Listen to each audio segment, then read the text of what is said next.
वर्ष हाम्रो कुलमान घिसिङज्यूको भाइ उहाँलाई त मैले जहिले पनि नमस्कार गर्छु। उहाँले त हामीलाई अन्तर्राष्ट्रिय जगतमा पनि एउटा ठुलो इज्जत राखिदिनु भएको। म त ठुलो जहाज उडाउँछु नि। हिजोको दिन हामी नेपालको क्षेत्रभित्र प्रवेश गर्दा हामी कहाँ पुग्यौँ भनेर थाहा हुँदैन थियो।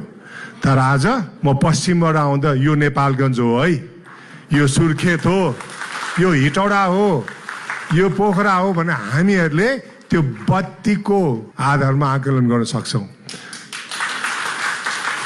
हामीले खालि लोड सेडिङका मात्रै कुरा देख्छौँ। लोड सेडिङ पछाडि जुन आर्थिक भार नेपालले बेहोर्नु परिरहेको थियो नि र भविष्य अन्धकार थियो देशकै, त्यो हामीले बुझ्नु जरुरी छ। मैले उहाँलाई बिचमा पनि भने चिन्ता नगर्नुहोस्, अब कुलमानजी तपाईँलाई त्यहाँबाट हटाइएको होइन, तपाईँको पद बढाइएको हो। अब ऊर्जा मन्त्री भएर आउनुहोस् तपाईँ।